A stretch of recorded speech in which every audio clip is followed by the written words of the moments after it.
was your understanding that these two men, David Taylor and Alan Plowden, would routinely, Lord have mercy, 2006, on or about that day, did you have a conversation with two of the other people that you're charged with in this indictment, Gina Marie Conway and Kelvin Leardom? Yes, I did. All right. And I want to focus for a moment. Kelvin Leardom is your half-brother, is that correct? Yes. All right.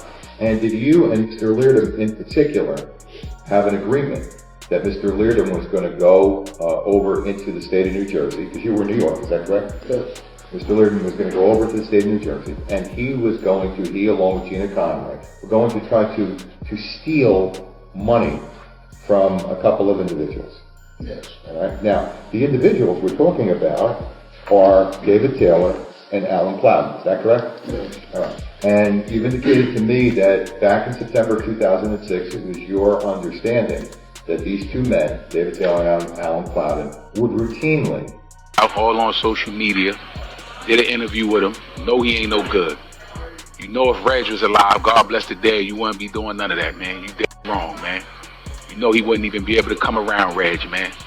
That's crazy how you showing him all his love and you know he ain't no good. And you know Mase ain't no good too. You know he got his chain took on my block, hung 42nd, and went right to the police, turned the guy in, man. Like, come on. I'm honestly feeling neutral about this whole Max B situation, but something about Poo Sims is throwing me off already. That's Max B's half-brother, and everybody knows Max B was originally hit with a 75-year prison sentence. Somehow, that time got reduced, and he ended up coming home after about 18 years with his sentence officially brought down to 20. Now, Poo Sims clearly isn't accepting that at all. He's been dropping paperwork everywhere, claiming Max B told on him, and now there's audio floating around too. Look, I didn't put it out there, but it's definitely being pushed heavy. He's even started going at Camron and Mase, which makes people side-eye the whole thing. Like, is this turning into clout chasing or what? Max B hasn't even been home that long, and from the jump it was obvious scrutiny was coming his way. People are stuck on one question: how does someone go from 75 years down to 20? That curiosity isn't shocking at all. A lot of folks don't really understand how prison cases and court systems actually work. There are plenty of situations where people give back huge sentences, even life, depending on appeals, deals, or legal technicalities, and that part gets ignored way too often. But when it comes to Max B's situation, he was really sitting on a 75-year sentence that got knocked down to 20, and at the end of the day, that's huge. Bless that man. For real, the wave is home, and people should let him breathe, let him move, let him live his life. Ever since Max B touched down though, his half-brother Poo Sims has been right on him non-stop. I gotta be honest, he's been on Max B's neck heavy. No breaks, no chill. Paperwork after paperwork keeps getting pushed, and it hasn't slowed up at all. I remember when he dropped paperwork claiming that Max B told where a woman named Gina worked, and the streets ran wild with that story, labeling him a rat. You heard that, right? And look, if that's how people want to play it, cool. Put it all on the table then. If saying where someone worked is the line, then fine. Let's talk rules and keep it consistent. But then it shifted again. Now he starts pushing how Max B got his time reduced, and suddenly there's leaked audio floating around too. That's where it gets shaky, because now it's like, hold up. What exactly is this audio? Where did it come from? And why is it popping up right now? I gotta keep it honest. I feel indifferent about this whole thing. Straight up, we're living in an AI era now, and that changes everything. Anybody can make things look real, sound real, and feel official in seconds. It's way too easy to print paperwork, edit audio, and push a narrative online. Max B has to understand that part too, because right now, claims get made every single day. His brother is dropping alleged paperwork saying Max B told on him for a time cut, and people just run with it instantly. No questions asked, no pause, no verification, just straight reaction.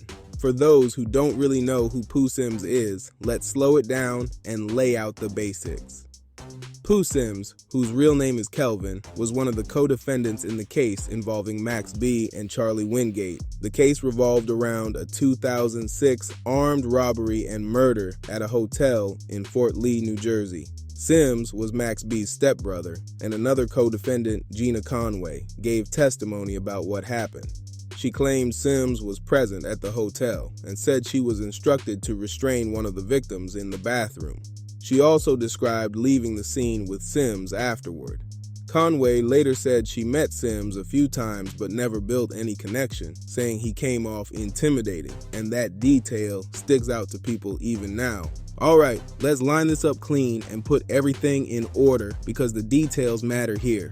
Max B was convicted in the case and originally hit with a 75-year sentence, which later got reduced, leading to his release in November 2025. Meanwhile, another co-defendant, Lyra, has continued to maintain his innocence and says he was wrongfully convicted, but he ended up with life in prison. The reason is simple and serious. He was convicted for actually killing the victim during the robbery. According to the case breakdown, Max B was already gone when the situation escalated, and the killing happened after that. That's the part people keep skipping over. Max B's stepbrother, half-brother, however you want to label it, is the one who received life for the murder itself. Gina Conway laid everything out in her testimony and didn't hold back, putting the entire sequence on record. It was your understanding that these two men, David Taylor and Alan Plowden, would routinely, Lord have mercy. 2006, on or about that day, did you have a conversation with two of the other people that you're charged with in this indictment, Gina Marie Conway and Kelvin Leardom? Yes, I did. All right. And I want to focus for a moment. Kelvin Leardom is your half-brother, is that correct? Yes. All right. And did you and Mr. Leardom in particular have an agreement that Mr. Leardom was going to go over into the state of New Jersey, because you were in New York, is that correct? Yes. Mr. Leardom was going to go over to the state of New Jersey, and he was going to, he along with Gina Conway, were going to try to steal money from a couple of individuals. Yes. All right. Now, the individuals we're talking about are David Taylor and Alan Plowden, is that correct? Yes. All right. And you've indicated to me that back in September 2006, it was your understanding that these two men, David Taylor and Alan Plowden, would routinely. Later on, Max B ends up getting his time cut, and that's where all this speculation starts spinning out of control. Now there's leaked audio in the mix, and everybody is choosing sides fast. Me personally, I'm not buying it. I don't think the audio is real at all. The media is playing dirty right now, and a lot of nasty games are being run behind the scenes. I'm gonna let y'all hear it for yourselves, but listen closely, because timing like this is never accidental. So, you hear the audio, you see what's being pushed, but me personally, I'm stopping and asking one thing first. Is this even legit? How do we really know? And where's the solid proof behind it? To me, it feels like the half-brother has been digging for anything possible just to tarnish Max B's name and take shots non-stop. If it's not one thing, it's another. Back to back, no breaks. That pattern alone raises eyebrows every time. Now look at this part right here, calling out Camron, dragging Mase into it too. What do Camron and Mase honestly have to do with Max B's case? That's where it loses me completely. I'm saying this calmly and clearly. It's hard for me to believe someone who keeps switching targets like that. My integrity just won't let me blindly buy into it. All on social media, did an interview with him, know he ain't no good. You know if Reg was alive, God bless the dead, you wouldn't be doing none of that, man. You did wrong, man. You know he wouldn't even be able to come around Reg, man. That's crazy how you showing him all this love and you know he ain't no good. And you know Mase ain't no good too. You know he got his chain took on my block, hung 42nd and went right to the police, turned the guy in, man. Like, come on.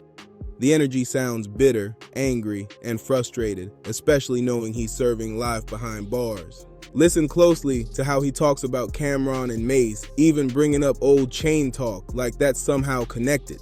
That's not random, that's emotion talking. To me, it feels personal, not factual. The timing, the targets, the tone, it all feels off. I see the resentment from a mile away. Some might miss it, but it's loud to me. This whole thing feels fishy, and the bitterness is hard to ignore. He's clearly upset, and the reality is simple. He's not on the streets, while Max B did his time and is now free. I'm just being honest. I don't know if I can fully take this guy's word at face value. It's 2025 now, and nobody should be jumping on every claim that hits the internet and treating it like truth. I see what he's trying to do, but I'm still not convinced at all.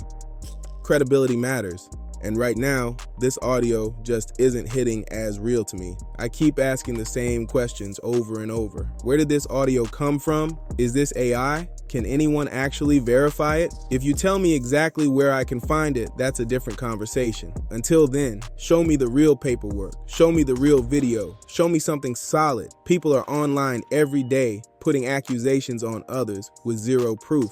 And in 2025, that just doesn't fly anymore. God bless that man, but the energy sounds bitter and angry to me. It feels like he's doing whatever he can to block Max B from prospering, and that's sad. Instead of tearing him down, he should be trying to support his brother, because that's the only way anything positive could ever come back around and possibly help his situation. A lot of people don't think like that, and that's cool, but I'm not out here hunting for who's a snitch and who's not. If something comes out, it comes out, but it needs to come from someone credible, not just anybody throwing claims into the wind. I can't move off random drops like that. I need to know where this stuff came from. You can't just say, here's the audio, and expect everyone to salute it. Where did it come from, and how can it be verified? We're living deep in the AI era, and that part matters more than ever. That's why people need to slow down and really pay attention to what's happening right now. AI is everywhere, and fake looking real is the new normal. This isn't about blind loyalty, it's about logic. Max B started with 75 years, that's a fact. He later gave back time, and people act confused by that like it never happens, when it actually does. Telling where someone worked doesn't magically explain a massive sentence, and that's why the story still feels shaky to me. Now it's on you.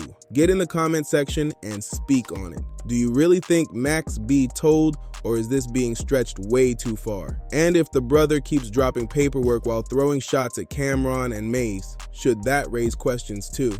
Make sure you like this video, share it, comment your take, and hit that hype button to help this spread. It's free and it helps a lot. Subscribe to Dripzine for more real talk like this. Appreciate you heavy.